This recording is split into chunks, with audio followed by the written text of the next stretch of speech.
Ladies and gentlemen, welcome to the special interview. Today we have a returning guest to the show, Brian Ochsner. Brian is a marketing consultant, and more importantly, he's a high-producing wheat farmer. He's a friend of Silver Doctors, and we're delighted to have him back to the show today because we're going to pick his brain about everything food supply related. Brian, I'd like to thank you for joining us again on Silver Doctors. Thanks, Paul. Glad to be back. Now, Brian, the $64,000 question that's on everybody's mind, I want to hit you with right out the gate, and that is there enough food in the United States to make it through this coronavirus crisis? I do. I think there is in the short term.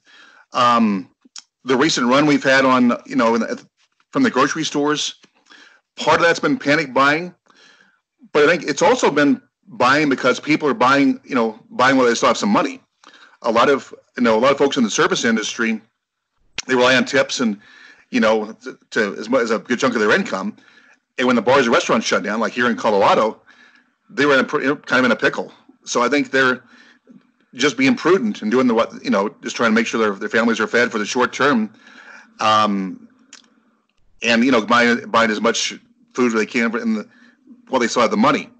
I don't see it barring martial law or some crazy government edict. I don't think the supply of food will be a problem in the short term. If trucks are allowed to transport, to run around the country and it has enough gas and diesel to get them there, I think the quantity of food shouldn't be a problem at all. Mm-hmm. So it sounds like it's more of a logistics problem than anything else at this point. And I'd like to ask you about that because, for some of the viewers and listeners out there, there might not be an understanding of just how agriculture works in the United States. But could you touch a little bit on, just how agriculture works, how the food gets to the grocery store from the farm, and then what does the coronavirus mean with regards to that? Are there specific points that we need to be looking at? Are there specific risks to the food supply brought on by this coronavirus that we're now all facing nationwide? Great question. When it comes to grains, we, it's trucks are involved in a lot of, trucking is involved in shipping the product from the fields, from the elevators to the processing plants, and then back to the grocery stores. As far as grains go, I don't think there's, with the exception of maybe the bakeries, where you have a lot of people in a relatively small amount of space. I don't think the coronavirus will affect the food quality that much, at least when it comes to grains. Now, when it comes to meats, that could be a different story. You have a lot of, packing plants, again, large amounts of people in a relatively small amount of space. But recently, the USDA or Congress actually lifted what they call country of origin labeling requirements. And that means that when you buy beef at your store, you don't know if it's come from the United States or Brazil or Australia. And I think that was done in response to the coming recession, because they want to keep a reliable, cheap food supply in the marketplace. And that's been so. To give you some background, for the federal government of the United States, cheap food policy has always been, is, and always will be their goal. They want to make sure that citizens are well fed, and hungry people do desperate things like tend to riot and vote them out of office. So I don't see, again, the distance, the shipping for wheat and other food supply is kind of the vulnerability. But again, I don't think the coronavirus will affect anything when it comes to grains. There's a slightly higher risk with meats. That's how I see it. It's interesting because when President Trump was talking the other day, and he announced that the southern border with Mexico was going to get closed down, one of the things that the coronavirus task force talked about was, don't worry about it as far as the produce. There's still going to be people going back, to pick the lettuce in Yuma. Arizona, for example. So they're still working on it to get people to get into the fields to harvest and actually pick things.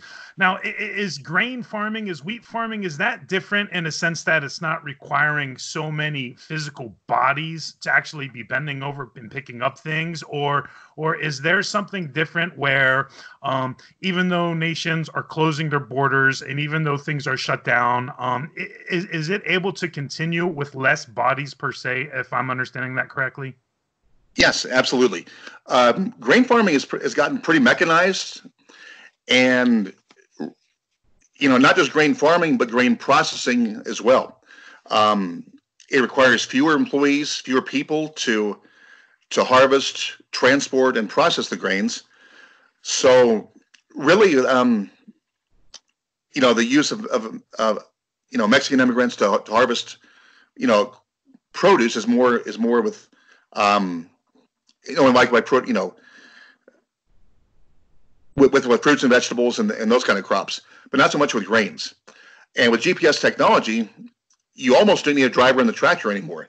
The GPS, just turn the tractor at the end of the row and go back and forth. It's really pretty easy. So yeah, technology has really lessened the need for manual labor and employees when it comes to grains. Brian, and even stepping back for a second here, because I remember last year, we started off and there were just several calamities, one after another, it seems. It seems like we had this historic flooding in the summertime. It seems like we had this swine flu in Asia. It seems like we had, these Arctic blasts in the fall and then the winter. We lost all those cattle in Nebraska last year due to the flooding. Then this year we come into the new year and we've got these locust problems in Africa. So I guess my question to you is, what was the outlook for the food supply and farming in general coming into 2020? And what is your outlook now for possibly the rest of 2020 and even beyond? Any way you'd like to take that question there, Brian? Okay, sure. I think for the most part, we got to get back to the economic fundamentals. As I've said before, American farming is similar to where the automakers and technology companies were several decades ago. After World War II, we were the economic superpower in the world, and up until 10 years ago, we were the agricultural superpower in the world. Nobody could produce as much grain and produce as we could. However, with technology, with the internet, a lot of foreign countries have gotten more self-reliant to growing their own food. China now grows 95% of its needs for wheat, corn, and rice. And India India also produces a lot of wheat for their citizens as well. You combine lower foreign demand with lower domestic demand as well. A growing number of Americans are going towards a lower carb, lower grain, more ketogenic diet, and this isn't the demand for grains that there used to be.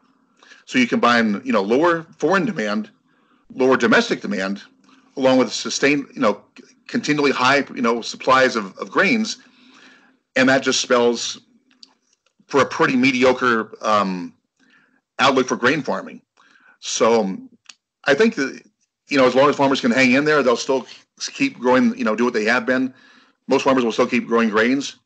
But as far as barring another black swan event, somewhere around the world or something else we can't foresee, I think the financial ROI for farmers is going to be pretty similar. It's kind of like the movie Groundhog Day, the same thing over and over and over again. And the only way they can change is if we see massive increases in demand and or significant decreases in supply or bushels. Mm-hmm. Now, speaking of supply, we'll speak to the demand in a minute, but speaking of supply, could you talk to us a little bit about Are farmers doing anything different this year, or has this year already been planned? Or how do farmers think ahead in that sense, as far as, okay, now all of a sudden the dynamics of everything has changed. Kids aren't in school, people are staying at home. There's been some panic buying, so we can get on the demand side of that in a minute. But just in general, what are farmers having to do to adjust to this new reality of farming amidst a global pandemic, for lack of a better phrase? That's a great question. I think the answer would vary from farmer to farmer. I think for most farmers, they're just going to keep doing what they're doing, because in rural areas, you're isolated from the from the rest of the world, the rest of the country. So I don't think it'll change things change their plans in the short term. But I think it would be wise for farmers to look at an alternative crop or two, and try and diversify, or just take their crops, the grains or produce, and go directly to consumers, like farmers markets, co-ops, and do it that way and bypass the middlemen. Mm-hmm. And you had spoken about supply, and we're talking about supply, and you had already also talked about how China is producing wheat, a lot of their own wheat now, and a lot of their own grains. Last year, the buzzword was soybeans, and we kept hearing about soybean farming. And what makes soybeans different than grain, and how does that play in with just global supply in China and farming in general in the United States? Great question. So soybean, I consider it a grain. With wheat or corn, China already produces plenty of their own internal demand. With soybeans, however, China's the largest importer of soybeans in the world. They're responsible for about almost 60% of the global import demand. However, over the years they've scaled back on the amount of soybeans they bought from the U.S., and they're buying more from Brazil. And they're not just buying more soybeans from Brazil; they're actually working in the country to work with farms and build infrastructure, rails and rail systems and ports to get the crop to the ports. So it looks like China wants to, is really serious about a long-term partnership with Brazilian soybean farmers to have a reliable source of soybeans for their people and animals. So Brian, when it comes to the soybeans and the farmers, for the past, call it 18 months, one of the big things has been this phase one trade deal. First, it was the trade deal, and then it got turned into the phase one trade deal. And a significant part of this phase one trade deal was for supporting American farmers. And then President Trump signed it on January 15th of this year. But all of a sudden, between narrowly averting World War III with Iran and now having to deal with a global pandemic, the trade war and the trade deal and how it's affecting American farmers has kind of been sort of an afterthought. So I guess the question to you is, what has come about with the phase one trade deal? What has changed, and what are farmers looking forward to going forward from here? Well, when you look at it as it's measured in futures prices on grains, wheat and corn, it hasn't done that much. Prices have basically, up until recently, have been pretty much stagnant. Yesterday and one day last week, wheat spiked higher by about 10, 20 cents a bushel, which is pretty amazing. So I'm not sure this deal, has a lot of, it's going to do a whole lot of good for American farmers. It's, as I said, phase one. In the past, we've seen China consistently lie and never live up to trade deals. And for fairness, the U.S. has welched in its share of deals as well. As I see it going forward from now to the election, it'll kind of be once this coronavirus thing blows over, it'll be a soap opera going back and forth. You'll see Trump tweets about talking with China, and to give farmers hope with this, with what's going on. But I don't think there's a lot of there when it comes to the trade deal, and especially after when you have this with a virus, you had things go back and forth, accusations that it started in China, and I'm not sure how much damage has been done behind the scenes to U.S.-China relations. So even after this, coronavirus thing blows over, will the Chinese still want to deal with us and do us a solid? And I'm kind of doubtful about that. Mm-hmm. And it's interesting because you had brought up the markets and you talked about the market movement there. It's not just the trade deal that is one of the aspects that farmers have to contend with. The other aspect is the concept of the futures markets in general. And as we know, just all the financial markets seem to be blowing up. Well, they are blowing up right now. The stock market's crashed. We're in a bear market. Gold and silver are doing spectacular things, really, with a complete and total disconnect between the paper and the physical markets. So my question to you is, how does this just financial market chaos translate to American farmers? Because wheat is in fact traded, for example, am I understanding this right, on the Chicago Mercantile Exchange, or how do the futures markets play into farming, and what is going to change because of this new coronavirus dynamic that we find ourselves in? Yeah, wheat, corn, and soybeans are traded on the Chicago Mercantile Exchange and the Kansas City Board of Trade as well. So the difference between the local elevator price and the futures price is called the basis. So, every farmer's price that they get at the elevator is determined by the futures price. I'm not sure. I think, again, as I said before, the fundamentals are pretty bearish against grains. Yeah. But I think with all this stimulus, with the Fed's repo injections into the economy, these stimulus plans, I think some of this money could slosh into these futures markets and give them a short-term boost, just like they have for certain stocks.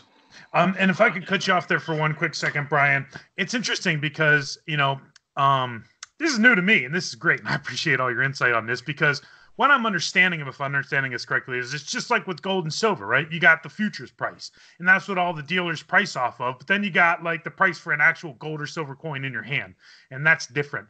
So is it possible that what I'm understanding is that you've got the futures price, but at the grain price, call that coin in your hand? Could there be a disconnect like we're seeing with gold and silver, or is that something that is not possible here?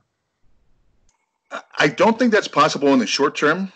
I think too many farmers, just do things the way they've done them. Just grow the same crops, deliver them to the elevator, trying to hedge with forward contracting or other ways to lock in a better profit. I don't think it'll change in the short term, but I think it's different than gold and silver. Different dynamics.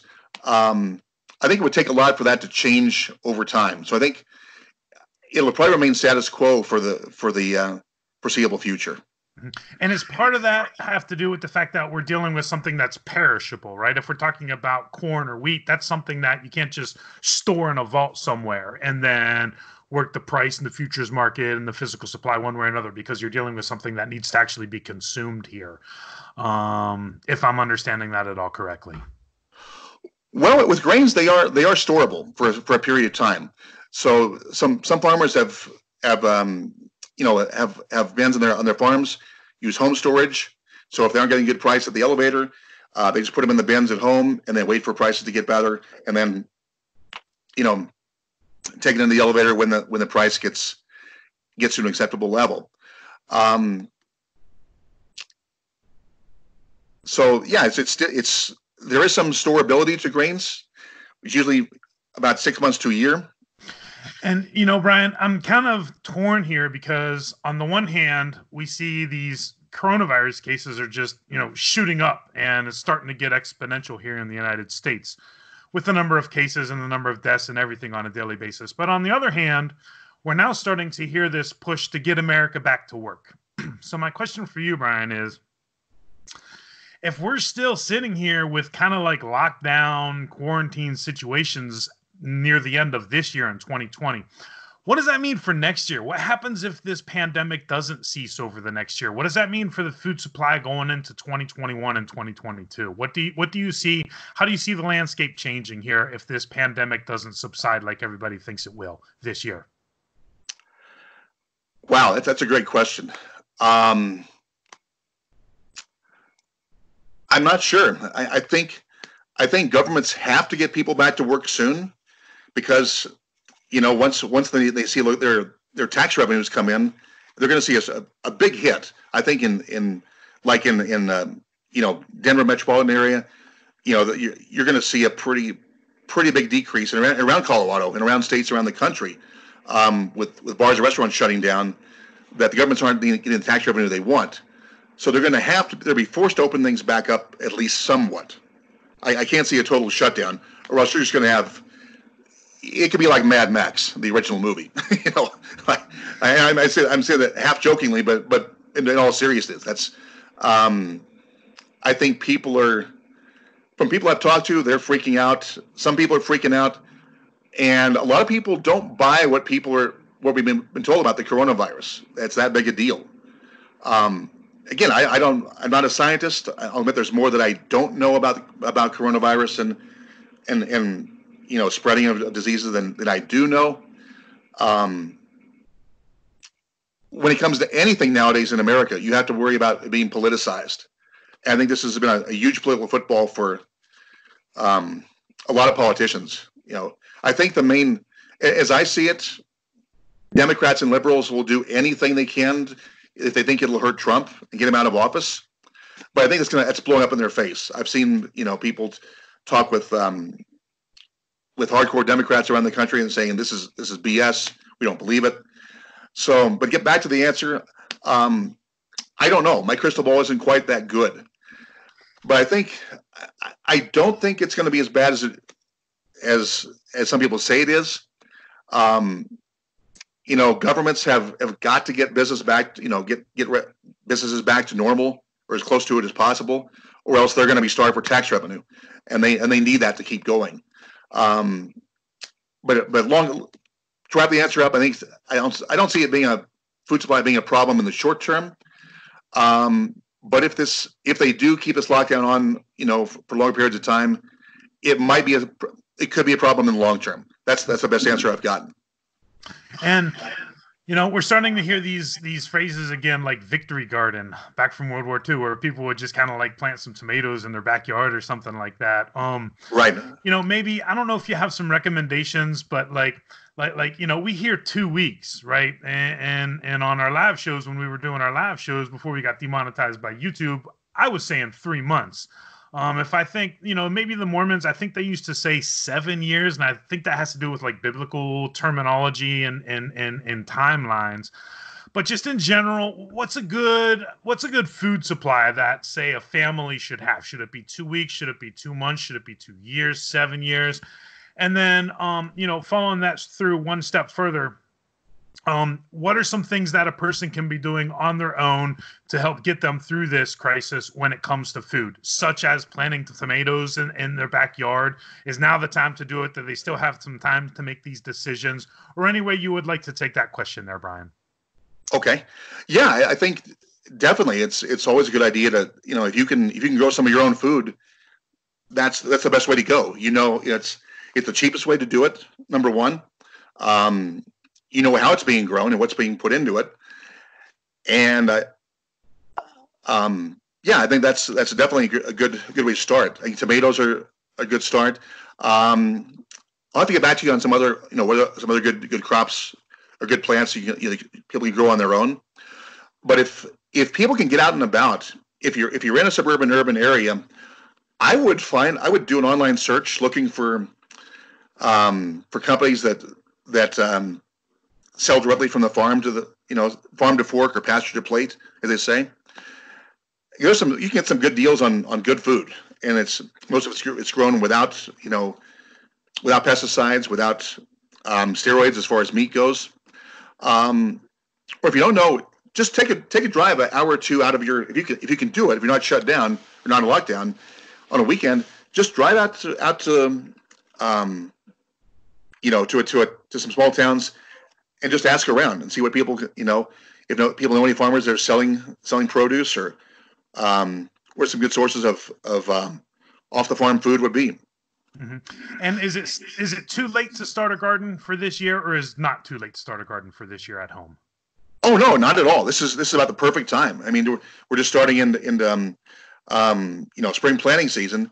So I think it's a great idea if you want to start planting your own playing your own food in your backyard, or even if you're if you don't have any backyard or dirt to plant into, just do it in little box cups in your house or condo, or wherever you live. And there's plenty of research online. You learn how to grow food on different, what soil types, how much water they need, sunlight, and I think it's a great idea to just be prepared as best, both in growing your own food and finding alternative sources of food outside of the grocery store. What are some things that just the average American consumer should be looking for as far as, hey, there's some problems with the food supply coming down the pike, or, hey, everything's going to be okay? Is there something we should be looking for, such as summer harvests, additional lockdowns, or just for the average person who is not connected to the land and to farming like that? What are things that we need to be looking for to know that the food supply is going to be okay, or that we need to take a little bit more and stock up those pantries a little bit deeper? Well, as I see it, American agriculture and the food supply, it all depends on the trucks. If the trucks are rolling and there's no problem there, you shouldn't have much to worry about. But if you do, hear stories about, trucks being delayed, or maybe in extreme cases, maybe not getting enough gasoline or diesel fuel to run the trucks, then that's when you should, maybe red flags will be going up in your mind. But for the most part, I don't see anything yet that would give me cause for pause and say you need to be worried about it. I think for now, I don't think our food supply is reliable. I think you'll be able to get food at your grocery store or Walmart or wherever you buy. I think you want to look at more of the quality of your food along with the quantity, and that's where growing your own food and going direct to farmers and ranchers comes into play. So, in summary, I think the quantity of your food isn't really a challenge. I think Americans should be looking at improving the quality of their food. And with that, you would mean, organic, buying locally, not something that's thousands and thousands of miles away. Are those some of the things, or what else could you do to speak to the quality of the food there? Yeah, exactly. I'd say know your farmer or rancher, know how the food is raised and processed. The term organic is kind of, how do I say it? I mean, it's hard to find truly organic food out there. It's simply because at least where we farm, there's a lot of chemicals that are used on the land. So it's, unless you have fruits or vegetables in a greenhouse, protected from the outside, you're not going to get. It's pretty rare to get something that's truly organic. But if you can get something that's food that's produced with a minimum of pesticides and herbicides, and also with a minimum of steroids or chemicals in the meats, that's the best way to go. So, know who get to know your farmer or rancher and know how they grow their food and process their meats, and that's the best advice I can give. Now, Brian, just final question to put you on the spot here. People say you can't eat gold, Brian, but I guess my question to you is, are there farmers out there who, if they have a surplus, they'd be willing to trade their surplus for gold and silver? Good question. It depends on farmer to farmer, but maybe. I'm a fan of precious metals. I can speak for myself. I can't speak for anybody else. But I think. Well, we're hoping we don't get to that Mad Max scenario just yet. Exactly. But I think but shifting gears here slightly, get back to what the Fed's doing, this stimulus money coming into the system. I don't see how this doesn't decimate the dollar. I mean, you got trillions more in dollars coming from the Fed, from the federal government, and that's going to show up eventually in what your dollar buys. We have everything, including food. Yes. And and not only that, but I'm starting to see a lot of different articles about the concept of a debt jubilee. Oh, sure. What would a Sure. debt jubilee mean for farming and for farmers? Would a debt jubilee, would that just be a wiping of the slate clean and just still planning and going on anyway with just a new system, or how would that tie in anyway, one way or another, to farming in the United States? For some farmers that are heavily levered, that would be a lifesaver, literal lifesaver. Because unfortunately, it does require, farming is a pretty capital intensive business, and the best way to get ahead is basically be real frugal with your expenses, and then do everything you can to improve yield. But unfortunately, some of this debt's caught up with some farmers over the years. They've just accumulated debt, piled it on, and they're in a trap that it's hard to get out of. So I think for some farmers, the debt jubilee would be a gift from God. It really would be. I hope we get to that point, because I don't see how we're going to have to, with all this debt in the system at all levels, it's going to have to be repaid or defaulted upon or forgiven. I think the last two are more than the former. So, I would say debt jubilee would be a great thing for farmers and every American.